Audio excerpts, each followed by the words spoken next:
Hello, hello, hello. These are shorts. Sir David the Bard. I'm coming to you from the Kangaroo City, my home here, that I abandoned Salt Lake City area in Provo because there were too many Mormons. I had a couple of kangaroos come to the door yesterday, and they were hopping and jumping, and they had a Book of Mormon. I told them, get the hell off of my ranch. They were trying to talk to the other kangaroos. Just get out of here. It's another kangaroo cult. Get out of here. Anyway, I've tried to do this video. This is my third time, and it pisses me off. You know, as a speaker, whatever I am, as an idiot, I don't know what I am, but I think about what I'm going to say, and I kind of get hyped up on it and think of some of the examples, and I'm saying I give some thought to my videos before I do them. And then after I'm in them 15 and 20 minutes and YouTube loses them, that pisses me off. It really does. But you know what? I'm the Bard. I'm the Bard. I'll do it 100 times. I'll do it 100 times to get that information out there. Now, here's the subject. The example, I had a Comcast in here yesterday because I had a TV that wasn't working, and the box wasn't working. So the man comes in the house and he says, well, we have 2 boxes for you. And I said, why? I have 1 TV. I don't know. They told me to bring 2 boxes. I said, well, I don't know why you're bringing 2. I have 1 TV upstairs on the 39th floor, and it's not working. Would you take this old box back and put a new box up there? So I sure will. Okay, so up he goes. He's 45 minutes. He's up there working. He comes down and he says, well, it's all good. I said, hey, that's good. You know, they're only going to charge me $35 for this visit. That's cool. And I got an upgrade. You know, I can see Kolob. I have the Kolob channel, and the Mormons up there with their baker's hat and their robes on. It looks bitchin', you know. Well, it doesn't. It looks like a circus. But anyway, it's what the temple looks like. What I'm saying, he comes down and he said, it's all working. And I said, well, good. Can I just go up and you know, look at the channel, look at the picture? He says, well, there's a problem. I said, God damn. I didn't even go out the door of my house to hear this problem. They brought the problem into my life. So, what's the problem? He said, well, everything's working. I said, well, then why can't we watch it? And he says, because you have an account problem. I said, we have an account problem? He says, yes. I said, what is it? He says, I don't know. I'm not allowed to tell you. I said, well, is it sacred or is it secret? Both. We're not allowed to talk to the customers. I said, well, you're not allowed to talk to each other because you're bringing the wrong boxes and too many boxes out. Comcast is losing in the cable business here with Dish and DirecTV, etc. So anyway, I say to him, listen, I brought you into this house because there was a blank black TV picture upstairs. I paid you money. I let you walk around the room with your toolbox. I came down here and I left you alone. What did I get? He said, well, I said, well, what? I can't watch the TV. He says, well, you've got to call Comcast and see what your account problem is. So let me tell you something, my friend. There ain't no account problem. That account is paid on time every day, every week, whatever. I said, if you were me, would you accept that as a service call? Well, no. I said, then why are you expecting me to accept it? Well, let me get on the phone, I'll find out. I said, please do. He says, well, you could call Comcast. I said, let me tell you something, my friend. When I've called Comcast, most of the time it goes to Manila in the Philippines. Most beautiful girls in the world, and God, I'd take 1,000 million of them. But after she says to me on the phone, good afternoon, sir, is there anything I can do to help you? She doesn't speak a word of English after that, and no technical knowledge of anything. I said, I'm not going to call the Philippines for 4 hours to find out what's the problem with my account. I've called India. I've called Mexico. Are there no Americans who speak native English? Well, I'll take a call and look at this for you. I said, good. He comes back in. He says, well, I have some good news for you. No, I think you've got some good news for you. He said, well, you're right there, too. We don't want to be here. I said, I don't want you here. I'm not trying to make friends. Just make my TV have a picture on it. And don't draw it on there. I want a regular picture. He says, I called on your account. I said, the secret, sacred thing that you're not allowed to do? And he says, yes. I said, you're an apostate. You're an apostate. You've resigned from the Comcast church. Anyway, he says, they fixed it. I said, well, that's a good thing. What was it? He says, oh, they forgot to push one of the buttons. And I said, well, you can see you pushed my button. He says, we do. I said, get out of here. So anyway, the TV is working now, and the remote now is more complex than the space shuttle tactical board there. It's just, I can't even get regular TV on it. I have to get my kids to go up and say, fix this, I can't see. Okay. Now here's, damn Monson will never leave me alone. He's on his deathbed and he thinks he's going to convert me. Hello, President Monson.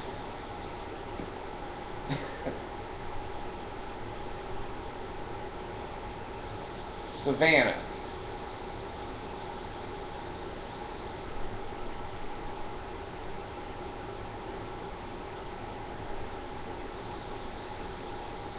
Oh, okay. Now you know I'm not going to go back into the Mormon Church, right? And I don't have to wear garments to this appointment, right? Okay, June 3rd at 8:30. Okay, I'll be there. Bye. Oh, I've lived too long. I've lived way too long. Anyway, the reason I told you that story is the subject of this video that I've tried to get out 3 times. And if I lose it this time, I'll do it again. And I'll do it again. I'm not going to let, and that's what part of this program is about. Don't let the world beat you up. Screw them. Do it again. Do it again. Here's what I'm saying. Why is it that some people get a lot of good things out of this life, and then there's other people who get very little out of life? Now, I'm not going to the African children, 6,000, that Jesus Christ is going to let die tonight because he doesn't want to buy them a bag of rice. I bought my in-laws a bag of rice. They're coming in the next 5 or 8 days. And I bought them a rice, but, you know, I'm not a god. I'm just a regular human being. So, anyway, why is it that some do so well in life and others don't? I'm going to tell you a secret. I'm going to tell you a secret. In this life, if you're waiting for anybody or anything to give you something, you are a loser. You're a damn loser. You don't get anything in this life given to you. Doesn't happen. There's sometimes appearances of gifts, but gifts always come with strings. Pre-strings and post-strings. If you want something in this life, you need to get out of your chair.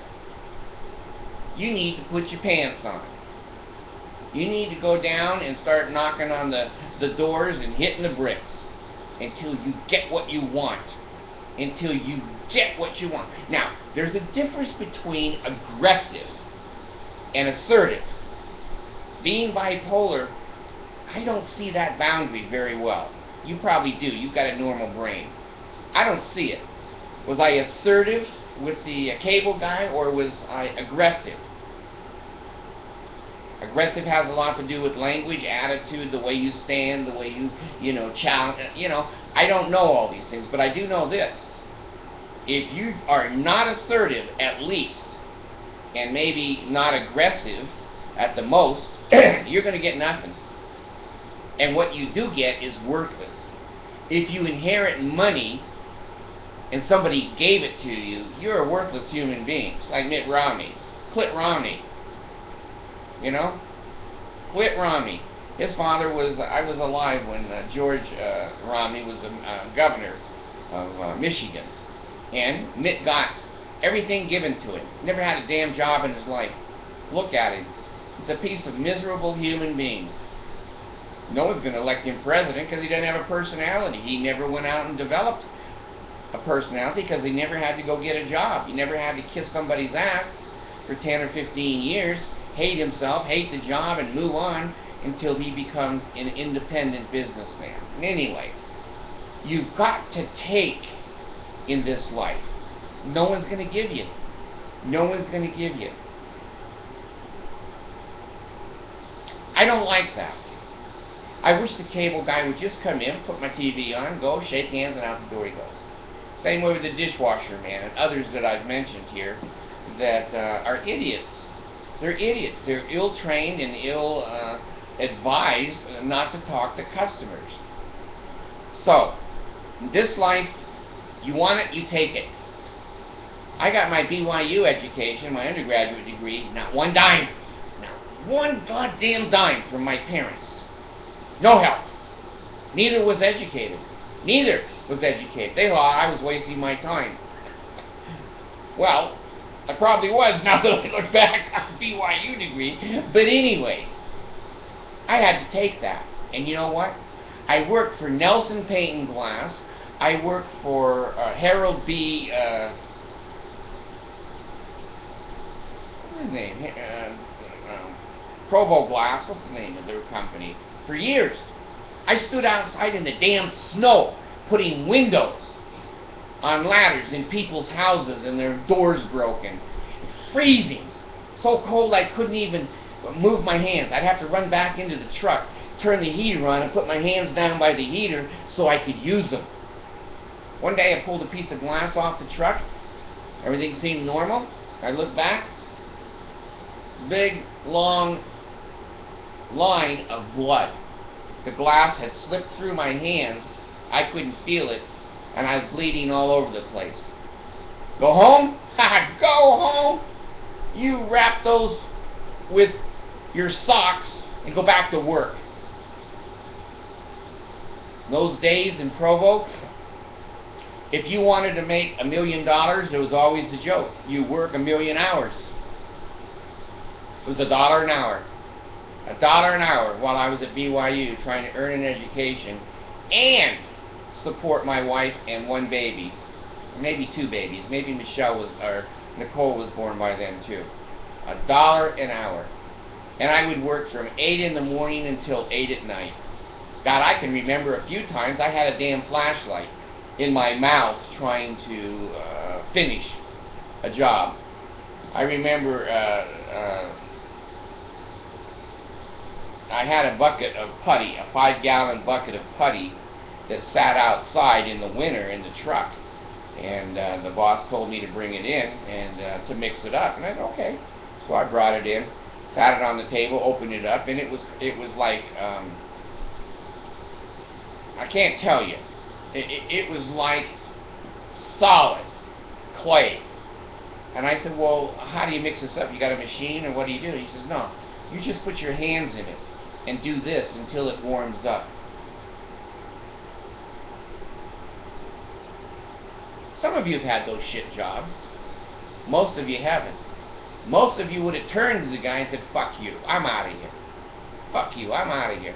And you know, those are the people who don't have houses. Those are the people who don't have nice cars. Those are the people that have failed.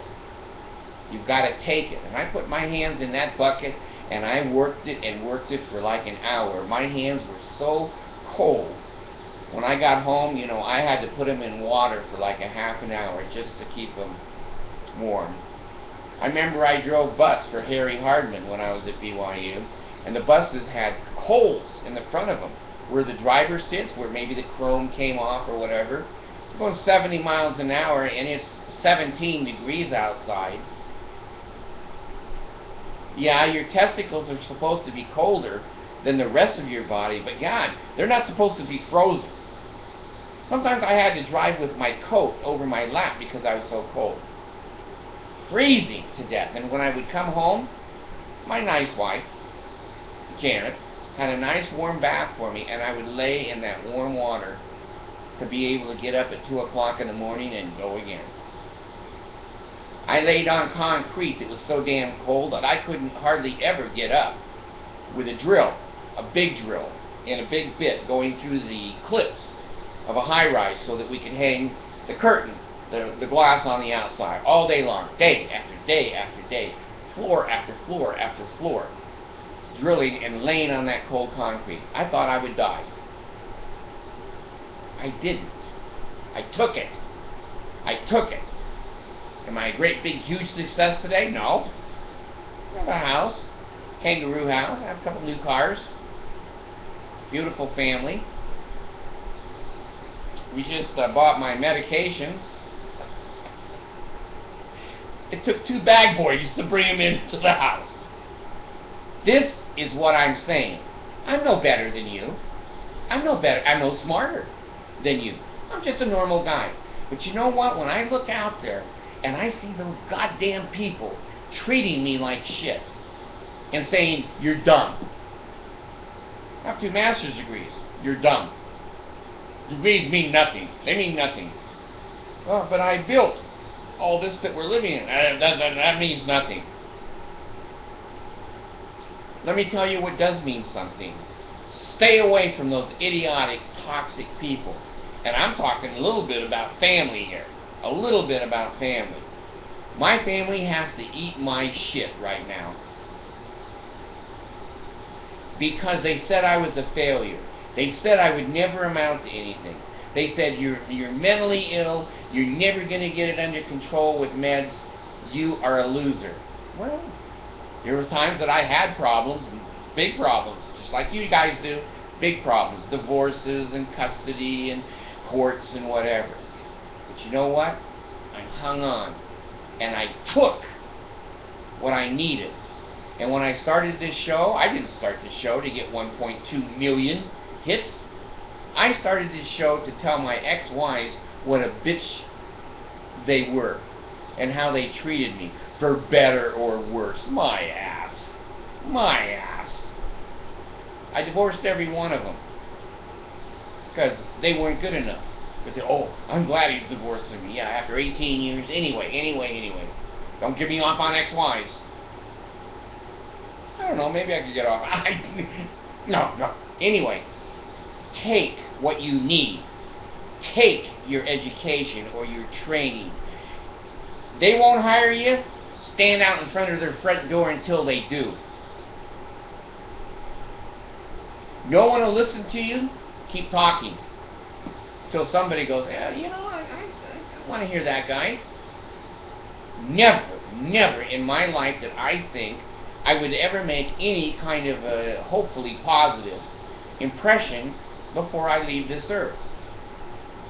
I can't tell you how I feel when I get a few positive letters that say you've changed my life or you're funnier than TV and well, turn your TV on, then I'm not funnier.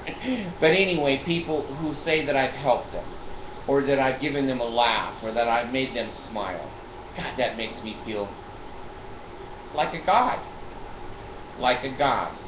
That you're kind of my children, and if I can give you any kind of advice or any kind of encouragement to do better, that's what I'm going to do. I'm not an invisible Jesus. I speak. You can see me. You can call. You can write. And you will get a response. I'm not an invisible God. I just think that knowledge, truth, should be free. I give it to everybody freely. I've given up all my copyrights, all my everything on my rights to make money. I've never made a dime. Never made a dime off this show. I don't want money. Don't send me those blank checks anymore. I just write in big numbers. I don't care who is downing you. I don't care who's dissing you. I don't care, you know, if you're ugly, if you're stupid, if you're fat, if you've got big feet. Good Lord, look at Obama's ears, and he's president. Look at Obama's ears. You know, Dumbo voted for him. Thought he was part of the family. Take what you need to be happy. No one's going to give it to you. No one's going to give it to you. Do you think Obama came in here and gave me this $4,000 computer so my feet won't fall off? I went and got it. It was hard. It was hard. I got 5 people out of the Philippines from starvation. It's hard. Expensive. Up all night with immigration, waiting 4 hours. 4 hours on the phone. Call immigration in the United States, they'll put you on hold for 4 hours. I didn't hang up. Bard don't hang up. Bard's going to speak to you. I was in a restaurant yesterday, and usually it's a pretty good restaurant. Yesterday it wasn't. And I sat there and I looked around and I watched the people, and the lady was late coming to serve me. And then I said, well, could I get some syrup? Yep, I'll go get it. And could I get some more water? Yep, I'll go get it. She never did. She never. And I sat there thinking, there's some things to fight about. Most things are not worth fighting about. And I won't go back there. I will keep my money out of Grandma's cash register because this lady was an idiot. I could have raised my hand. I could have taken the syrup. I could have taken a glass of water. When we got the cash register to pay and get out of there, there was no one there for like 20 minutes, so I walked back in the kitchen. There was no one there either. They were all outside. I don't know. And I thought, well, I don't want to be arrested. I don't want to be trespassing. This is a kitchen. It's controlled by the health department. Just go sit in the damn chair and think how stupid these people are. And I did. It was kind of entertaining. I could have taken that meal the way I wanted. I walk into my other restaurant, never threaten him, never have been assertive. Walk in, the first thing, this young man, hey, how you doing? Good. Health in the navel. Has my table ready, like that. And I take it. You want the special today? I can get you a free Coke. Yeah, do that. You got it. You want more chips? Yeah, more chips. Brings me a stack of napkins because he knows I'm a slob. I always have to say, would you get me napkins? He always brings a Coke with a little pineapple or a little lemon on top of it. He comes by 2 or 3 times and says, hey, everything okay? Anything else I can get you? No, you've done a good job. And when I leave, I always give him a fairly large tip. For me, you know, a quarter can go a long ways. Anyway, I do pay him, and every time something good happens in my life, I always pay him a double tip. I pass it forward. And I took what I want. I want a meal that's my meal with the salt and the pepper. You don't know what pepper looks like till you eat with the bar. Please go get yourself a life. The homeless last night, I just quickly saw this article. I didn't read it. I read pretty fast, so I can just see the page. And anyway, 50 or 60 homeless guys went to the hospital. They were poisoned. Someone was giving them food, waiting for someone to help them. Now, I'm not totally against homeless people. There's a lot of them that are mentally ill and can't get medications like I do and probably can't work. And, you know, I still work a little bit. I was off for many years because of my mental illness, but I've balanced my meds. I've got my insulin pumping in. I can't work full-time in a million years. I can work 3 or 4 hours a day. And you know what? Every day that I can do it, I go do it. People say to me, well, you know, with that new car you've got in a turbo in there, you're not making any money. I said, well, I'm making enough money to pay for the car now, aren't I? Look at your piece of shit. Here's my attitude. I get to drive a brand new turbocharged triple black Hyundai. Got everything on it. The work makes the payment, the insurance. gives a few $100s or whatever, over to the family also. Take it. Take it. I went into the Hyundai dealership, and I said, hey, this car sticker I found says that I'm supposed to have a first aid kit in this car. I don't have a first aid kit. You need to get me one. Yes, sir. Yes, sir. Comes back out, hands me the first aid kit, and I said, let me tell you something. Whoever lets old men buy that turbocharged car was smart. He's going to need a first aid kit. So I took it to the car, and I opened it up, and it's tools and a Band-Aid. It had like 2 Band-Aids in it. I go, God, a decapitation, a Band-Aid don't do shit. You know what I'm saying? The blood just keeps... Anyway, I'm saying to myself, now listen. Someone who sells you a car and a toolkit to go with it, you got to start hoping that your warranty is good. If someone sells you a turbocharged car and you're old, son of a bitch, it can go faster than my eyes can blink. And old people, our eyes blink very slow. If they think you're going to need a first aid kit, why? Well, I've driven it a couple times now. Oh God, I almost had an accident about 3 days ago. I made a bad choice, and I got in somebody else's lane. It was my fault, and it was a head-on collision coming right at us, and it was close. If I didn't have that turbocharged and rack and pinion steering and be able to swerve out of there, and I looked like that commercial, where they put water down. I didn't have any water. They put water down, and they turned the car fast, Well, here's the bar. And I was going to hit something over on the other side of the road, and then I saw a road, and I went into the parked road, and I stopped. I didn't even pull over. I was so scared. I just stopped at it. I should have been dead. Well, that's what my ex-wives say all the time. Take it. Take it. Sometimes you kiss ass, and sometimes you kick ass. Learn which is which.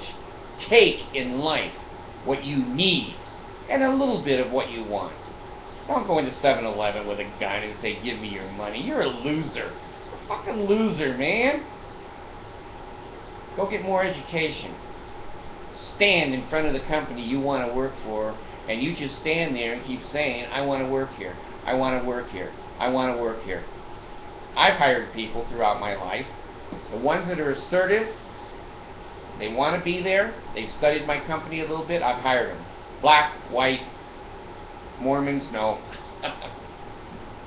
Anyway, health in the navel, marrow in the bones, strength in the loins and sinews, power in the priesthood, pay me, lay me, ail me, don't cut my throat, don't cut my heart, and don't cut my guts out. I left the Mormon Church to take what I need in life. Not criticism, not a cult, not harassment, not so much chaos I can't even think straight. I took my own life back. Hard, disappointing, scary, no friends, no job, but I took it and I recovered, and recovered nicely. This part's gone.